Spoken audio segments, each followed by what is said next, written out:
Salam saudara terkasih, salam Minggu 2 setelah Trinitatis. Pada hari ini, dalam keadaan sukacita, kita akan mendengarkan firman Tuhan di bawah topik setia mengikuti dan melayani Tuhan. Oleh karena itu, sebelum kita mendengarkan firman Tuhan, kita bersatu di dalam doa. Damai sejahtera Allah yang melampaui segala akal dan pikiran, itulah yang memelihara hati dan pikiranmu dalam Kristus Yesus Tuhan. Amin. Saudara terkasih, firman Tuhan untuk kita pada hari ini diambil dari 1 Raja-Raja 19 ayat 15 sampai ayat 21. 1 Raja-Raja 19 ayat 15 sampai 21. Demikian firman Tuhan. Firman Tuhan kepadanya, "Pergilah, kembalilah ke jalanmu melalui padang gurun ke Damsyik, dan setelah engkau sampai, engkau harus mengurapi Hazael menjadi raja atas Aram. Juga Yehu, cucu Nimsi, haruslah kau urapi menjadi raja atas Israel. Dan Elisa bin Safat dari Abel Mehola harus kau urapi menjadi nabi menggantikan engkau. Maka siapa yang terluput dari pedang Hazael akan dibunuh oleh Yehu, dan siapa yang terluput dari pedang Yehu akan dibunuh oleh Elisa. Tetapi aku akan meninggalkan 7.000 orang Israel, yakni semua orang yang tidak sujud menyembah Baal dan yang mulutnya tidak mencium dia." Setelah Elia pergi dari sana, ia bertemu dengan Elisa bin Safat yang sedang membajak dengan 12 pasang lembu, sedang ia sendiri mengemudikan yang ke-12. Ketika Elia lalu dari dekatnya, ia melemparkan jubahnya kepadanya. Lalu Elisa meninggalkan lembu itu dan berlari mengikuti dia.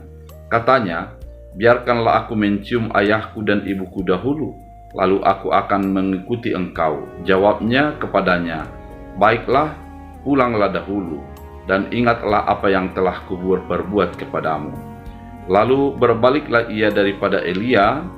Ia mengambil pasangan lembu itu, menyembelihnya dan memasak dagingnya dengan bajak lembu itu sebagai kayu api. Ia memberikan daging itu kepada orang-orangnya, kemudian makanlah mereka. Sesudah itu bersiaplah ia, lalu mengikuti Elia dan menjadi pelayannya. Demikian firman Tuhan. Saudara terkasih di dalam Kristus Yesus, firman Tuhan kali ini sesungguhnya diawali dari pasal-pasal sebelumnya, di mana ada kekeringan yang sebegitu dahsyat di tanah Israel. Dalam pasal 17 diterangkan bahwa sampai sungai Kerit juga sudah menjadi kering, tidak ada air. Kemudian pada saat itu yang menjadi raja, kalau kita baca dalam pasal 18, yang menjadi raja adalah Ahab. Dan ketika kejadian itu, ada sesuatu yang luar biasa terjadi bagi Elia. Dia berjumpa dengan para nabi-nabi Baal yang memiliki kesempatan untuk menjadi bertanding secara iman dengan Elia. Elia sendiri, namun nabi-nabi Baal ini jumlahnya banyak. Kemudian di Gunung Horeb mereka bertanding untuk membuktikan siapakah Allah yang benar.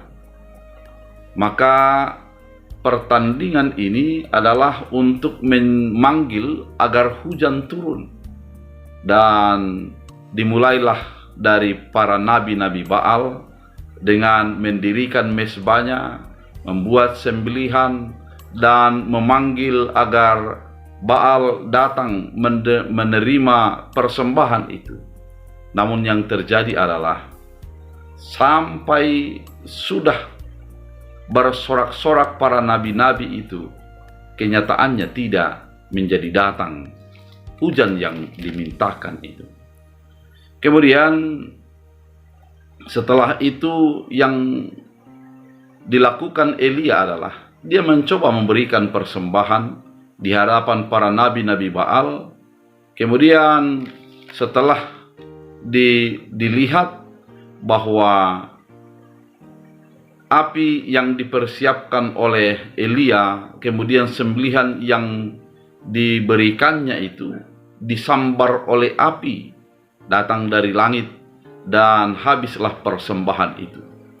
Kemudian Elia menjadi membunuh seluruh nabi-nabi itu dan menjadikan suatu yang sangat gempar pada saat itu, di mana dengan kematian para nabi-nabi itu ada aduan kepada raja pada saat itu oleh Isabel, mengatakan bahwa Elia sudah membunuh para nabi-nabi Baal.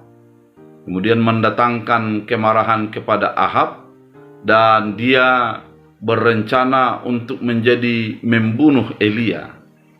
Dia melarikan diri ke sebuah tempat yang sunyi, dan ketika di dalam tempat yang sunyi itu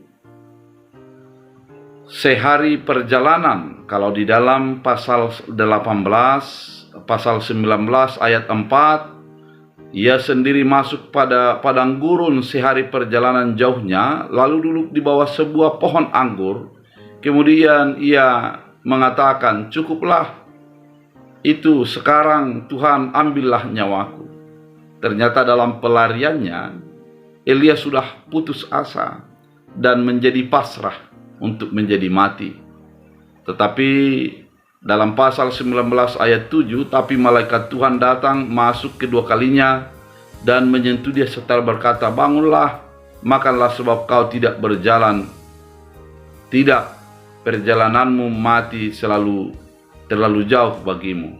Maka bangunlah ia lalu makan dan minum, dan oleh kekuatan makanan itu ia berjalan 40 hari 40 malam lamanya sampai ke gunung, yakni Gunung Horeb.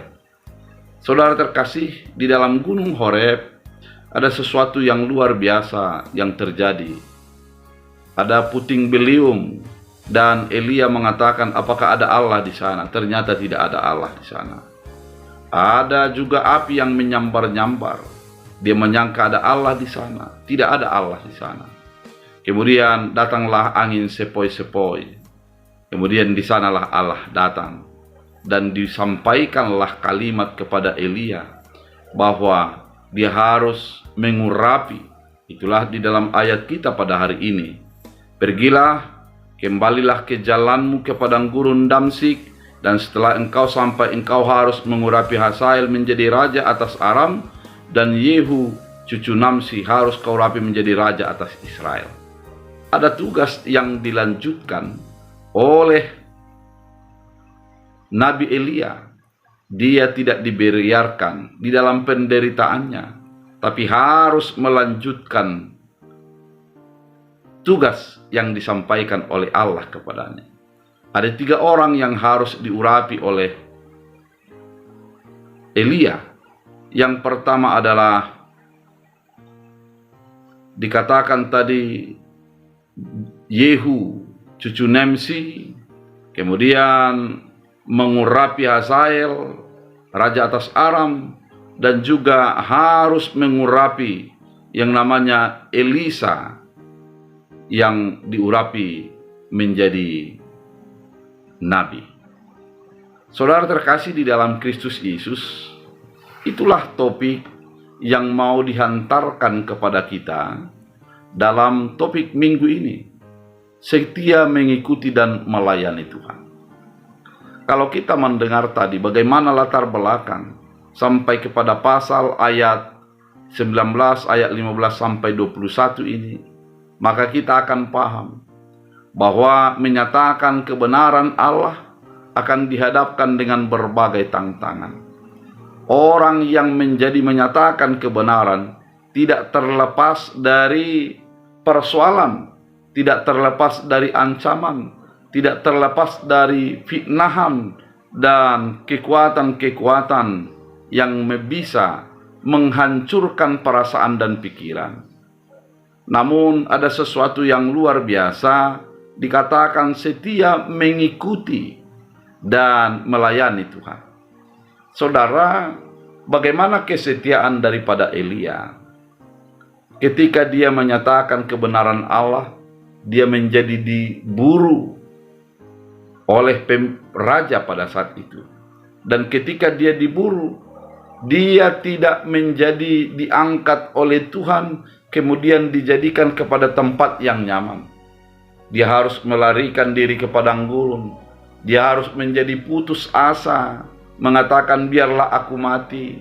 Namun ketika dibangunkan oleh malaikat, dia memakan roti, kemudian dia menjadi disuruh untuk pergi 40 hari lamanya perjalanan. Tapi setelah 40 hari perjalanan di Gunung Horeb, dia berjumpa dengan Tuhan. Dan perjumpaan dengan Tuhan itu membuka sebuah tugas yang baru kepadanya. Dia harus kembali ke tempatnya. Kalau di dalam ayat 19 kita bisa melihat bahwa setelah Elia pergi dari sana, setelah Elia pergi dari sana, ia bertemu dengan Elisa bin Safat dan sedang membajak dengan 12 pasang lembu.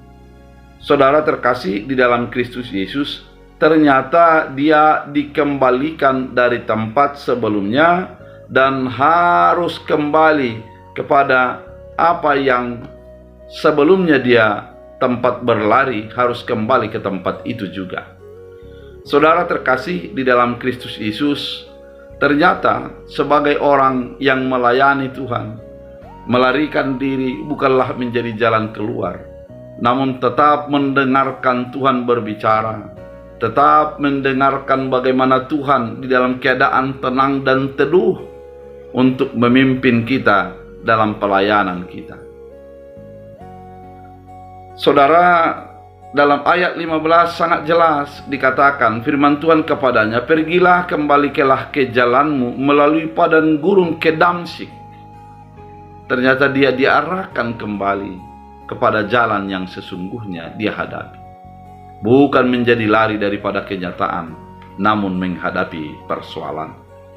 Kesetiaan adalah ketika kita mampu di dalam komitmen di saat banyak kesempatan untuk mengingkarinya.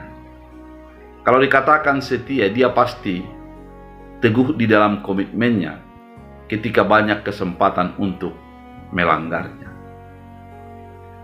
Melayani Tuhan dibutuhkan kesetiaan dalam hidup kita. Sebagaimana Elia, dia harus melakukan dan memberitakan kebenaran itu, meski ancaman nyawa harus dihadapi.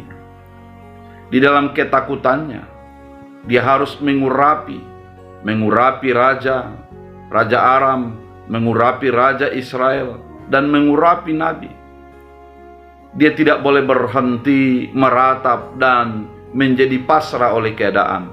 Dia harus optimis dan melakukan apa yang terbaik menurut kehendak Tuhan. Pada ayat yang kita baca tadi jelas dikatakan bahwa harus mengurapi Yehu cucu Nimsi, harus kau urapi menjadi raja dan Israel, dan Elisa bin Safat dari Abel Hola harus kau urapi menjadi nabi menggantikan engkau. Dalam ayat 17 dikatakan, maka siapa yang terluput dari pedang Hazael akan dibunuh oleh Yehu, dan siapa terluput dari pedang Yehu akan dibunuh oleh Elisa.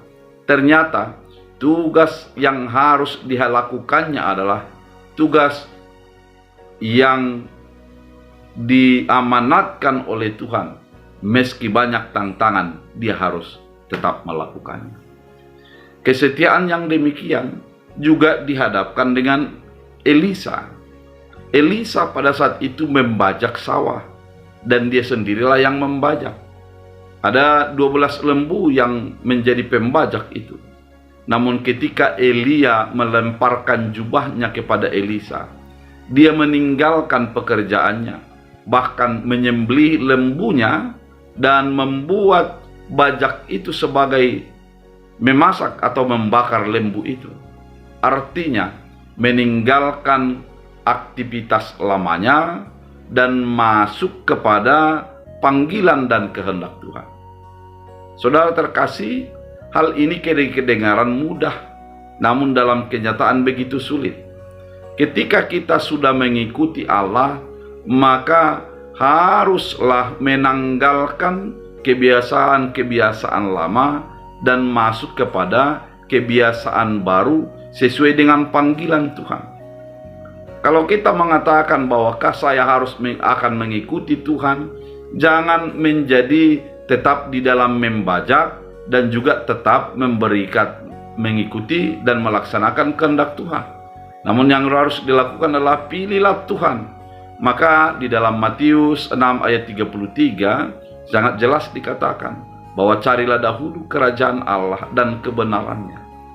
Saudara terkasih di dalam Kristus Yesus, topik yang begitu indah mau mengajari kita seperti Elia dan Elisa.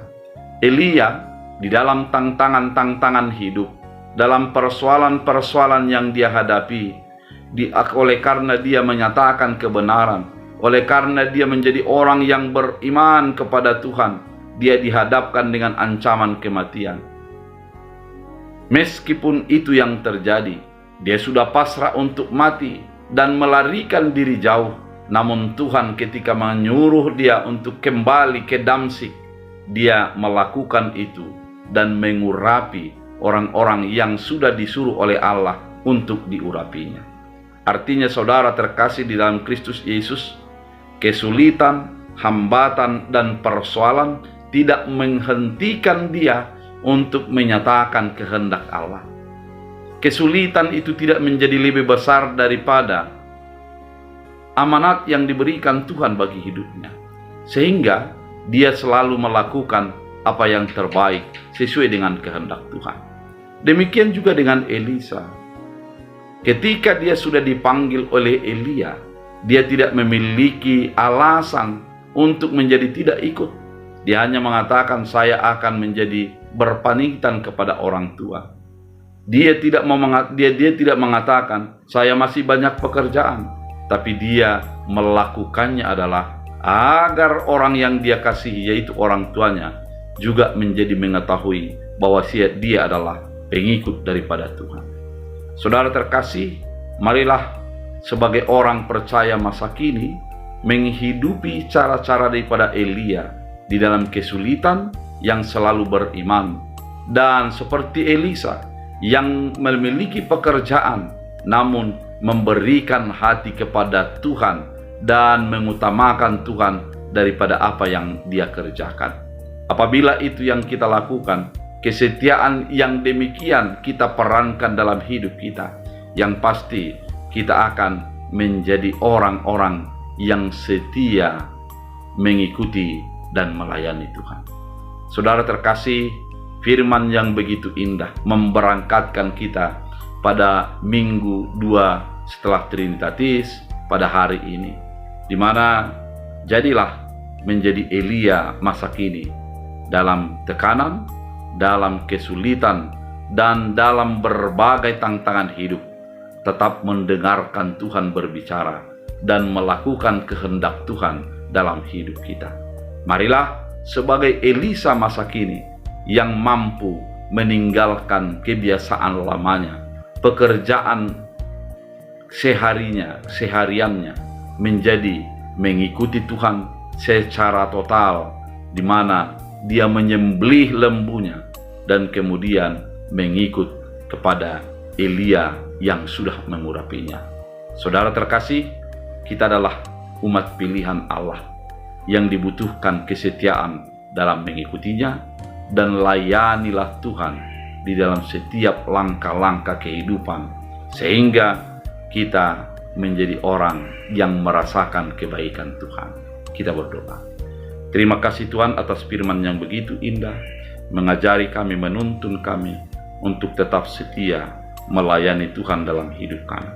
Ajari kami menjadi pelaku firman, sehingga kami tetap mengandalkan dan melakukan kehendak Tuhan dalam Kristus Yesus. Amin. Tuhan Yesus memberkati.